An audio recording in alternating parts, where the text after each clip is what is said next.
Most people picture the end of a marriage as something loud. A door thrown open. A suitcase thrown down the stairs. A name screamed across a parking lot at midnight. Mine ended at a dinner party. My name is Sasha Merrill. I'm 32 years old, and for 7 years I was the kind of wife who refilled wine glasses before they were empty and laughed at jokes I'd already heard 14 times and told myself that was love. It took me way too long to understand the difference between being devoted and being erased. The night I finally got it, I was standing in our kitchen in Atlanta, holding a tray of canapés I had spent 2 days perfecting.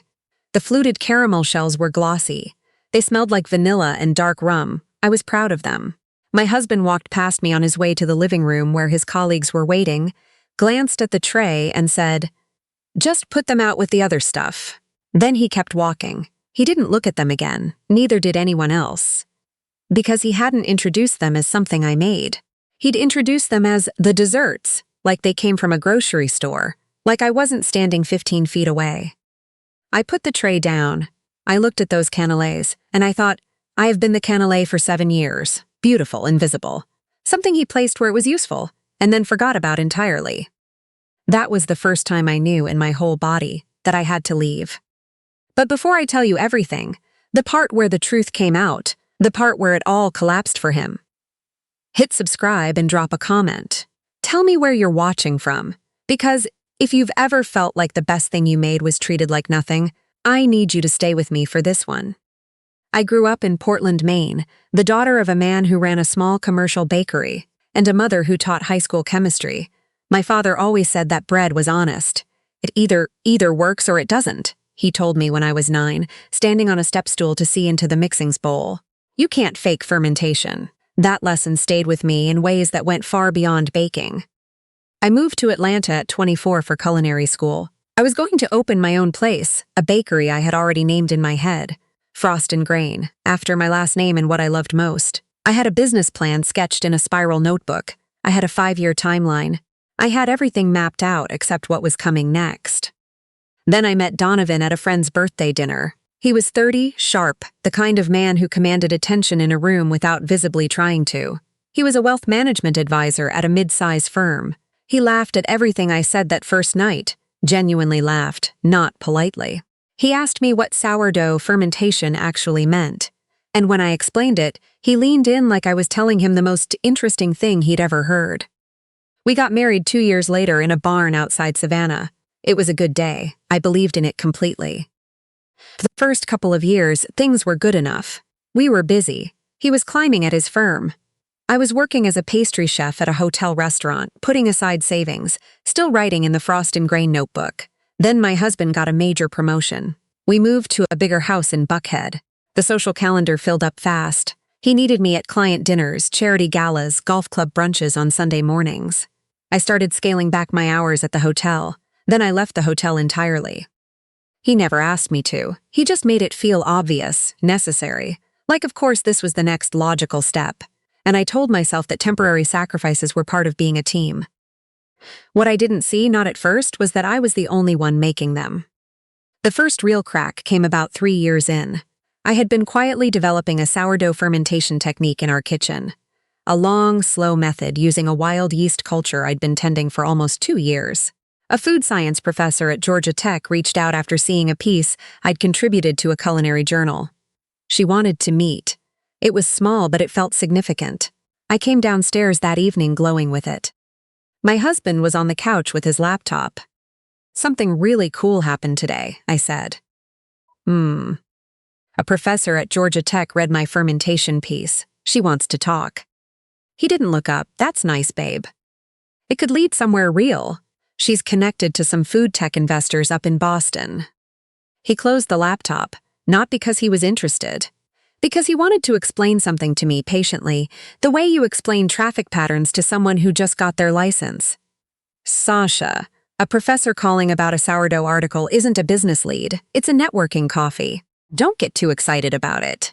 He said it gently. Then he opened the laptop again. I stood in the doorway for a moment.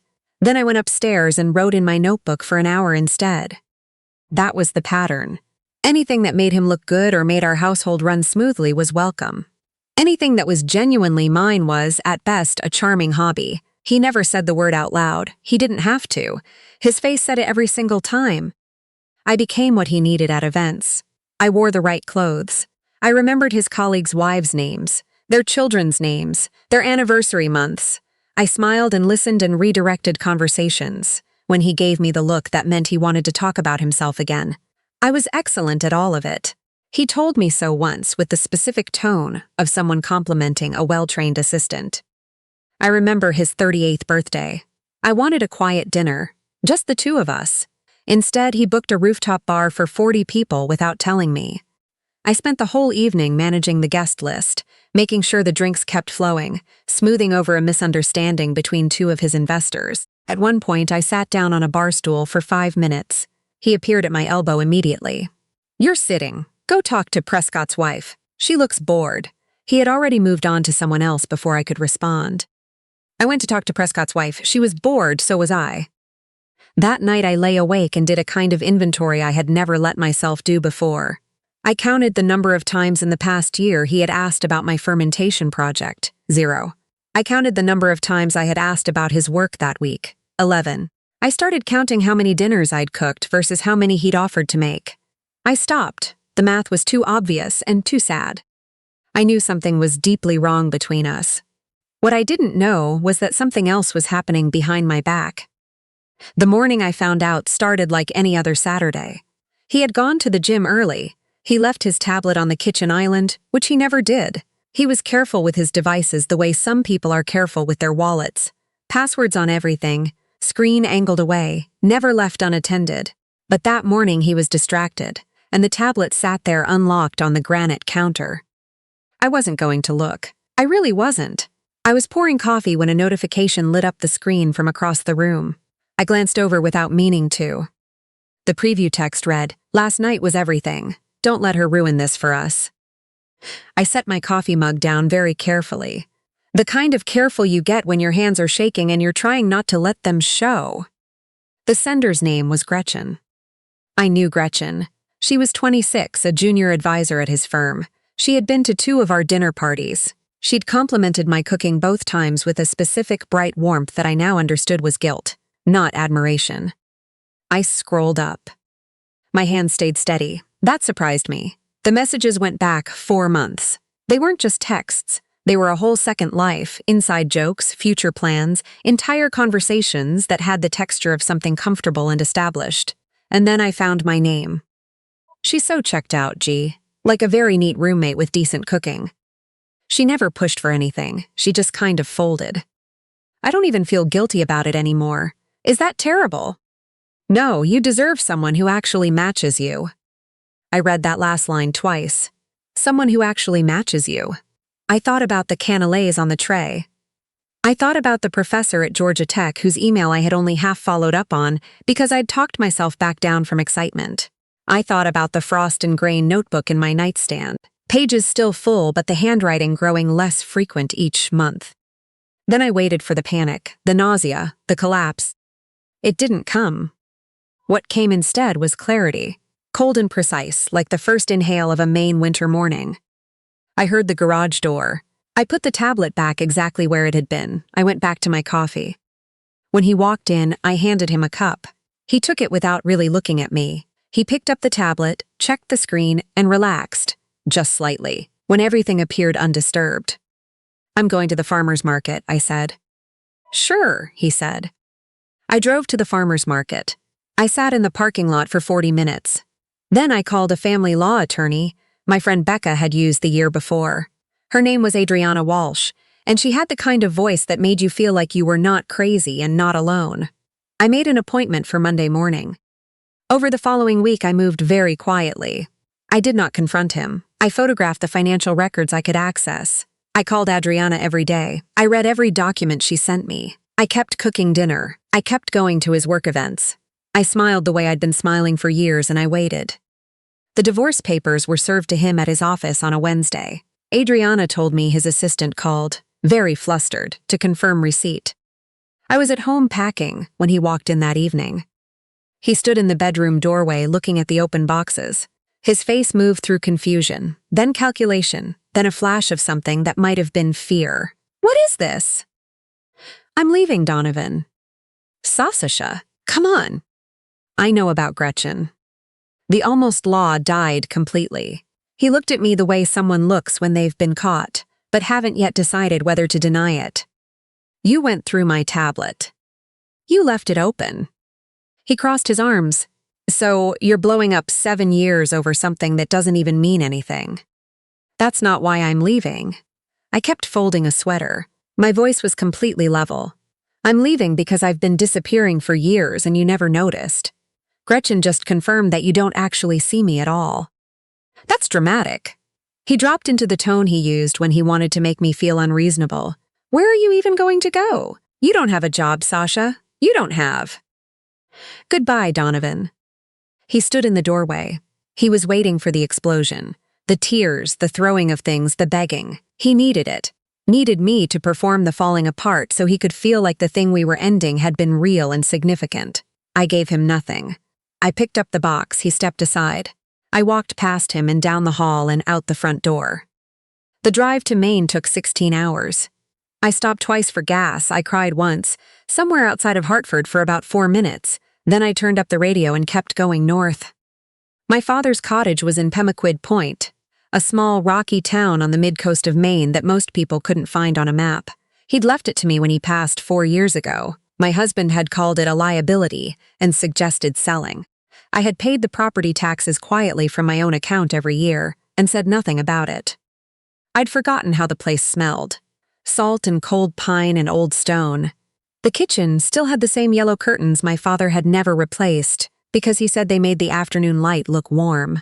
I stood in that kitchen doorway the night I arrived and held on to the frame and let myself be completely still for the first time in years.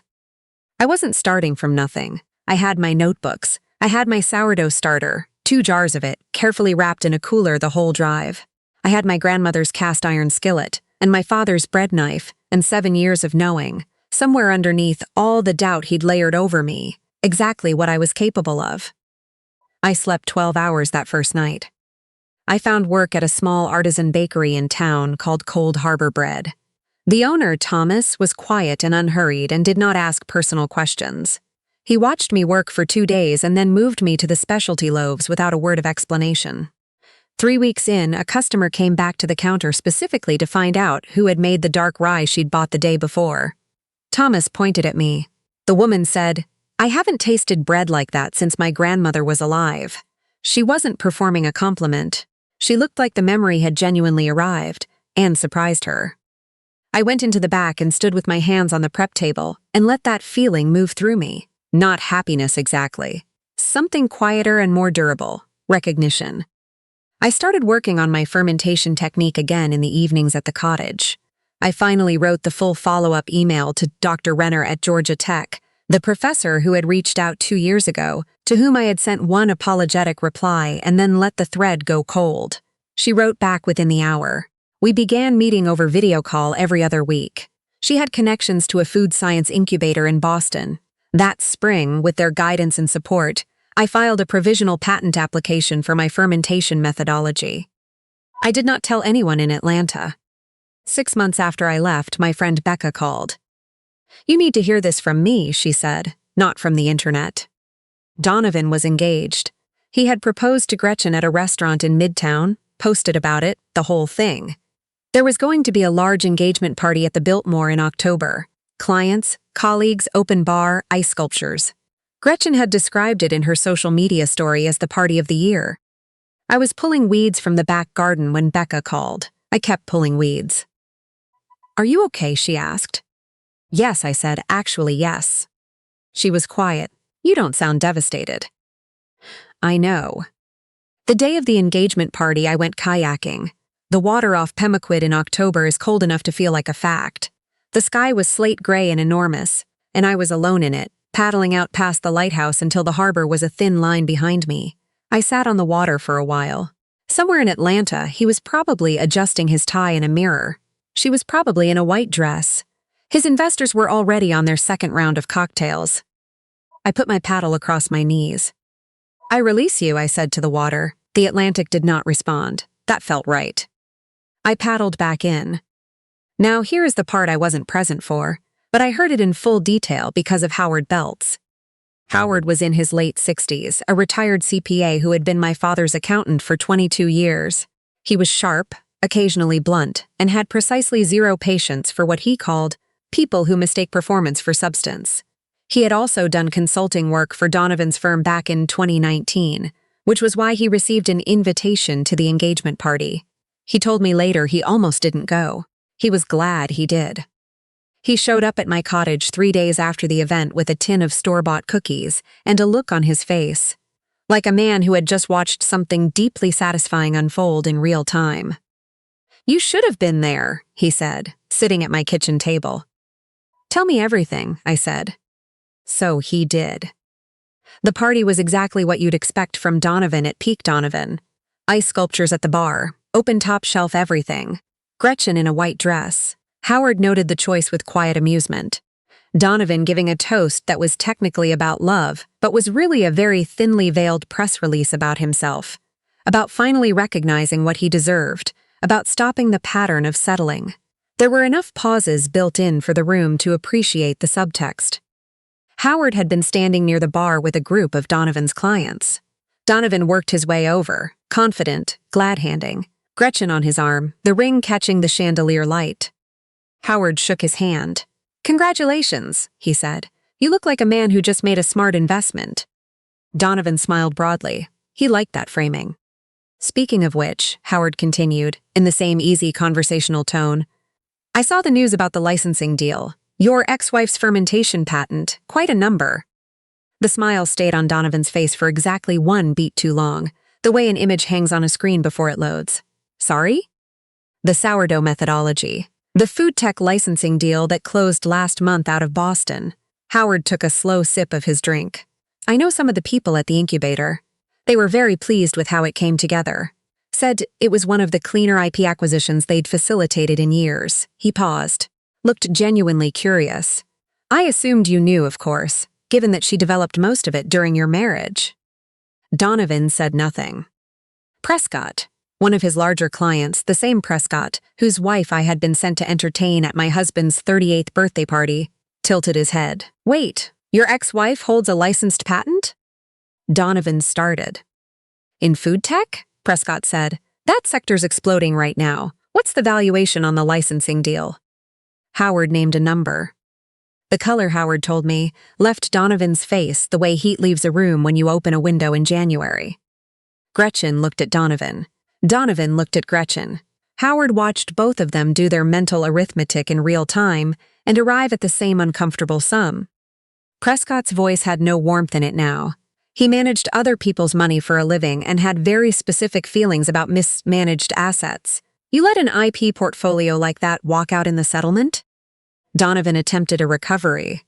He said something about not wanting to lay claim to my personal creative work, about it being the right thing to do. Howard said it came out sounding strangled rather than generous. The investors in the small circle exchanged a particular look. The look of men who were reclassifying information about someone they had trusted with their finances. Someone near the back of the room recorded part of what happened later on their phone.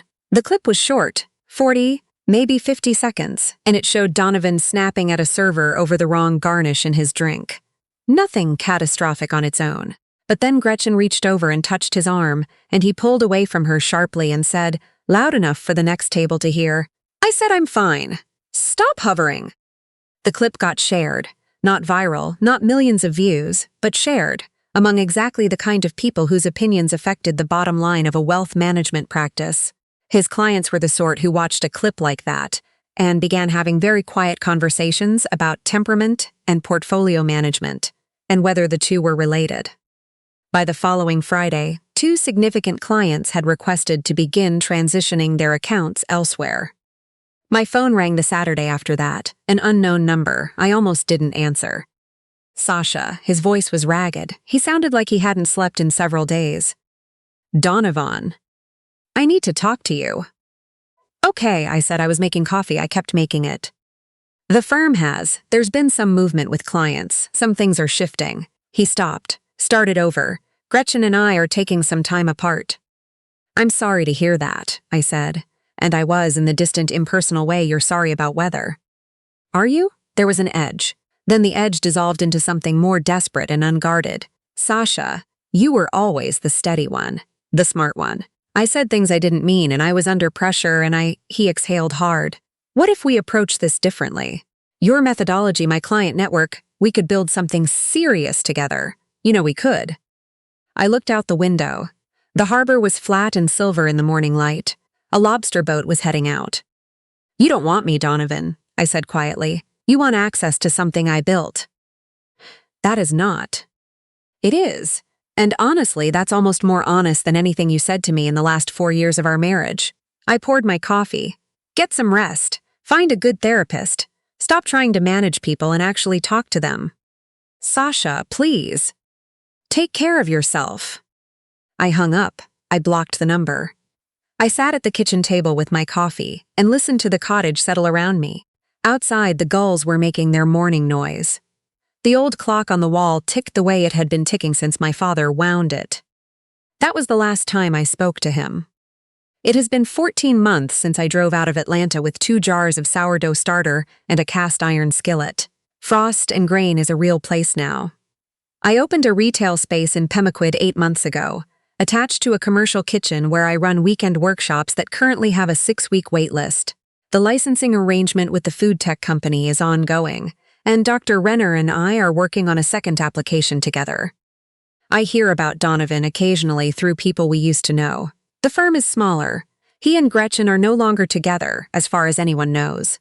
He posted something on LinkedIn about realigning professional focus, which is what certain kinds of men say when the structure they built on someone else's foundation stops holding their weight. I don't feel triumphant about any of it. Triumph still ties you to the thing you're measuring yourself against. What I feel is something further away than that, something closer to finished. The way you feel at the end of a season that was hard but is genuinely over. My father used to say you can't fake fermentation. The yeast either has what it needs to grow or it doesn't. The conditions either feed it or they starve it. I spent 7 years in conditions that were slowly starving me, and I kept trying to rise in them anyway, kept adjusting, kept making myself smaller and more convenient and easier to overlook. When I finally left, I took my starter with me. I put it somewhere with good air and steady temperature and enough time. And it did what living things do when you stop fighting their nature.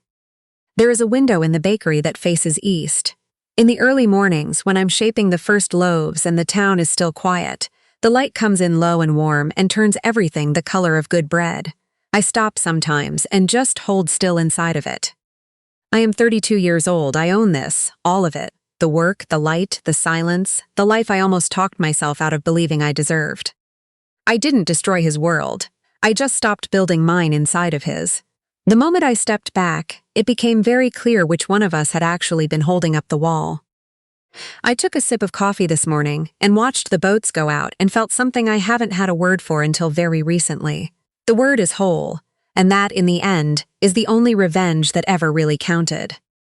If this story reached something in you, if you've ever made yourself smaller to fit inside someone else's life, leave a comment. Tell me what you're still holding. And if you're standing at that door wondering whether to open it, I hope this helps you take the step.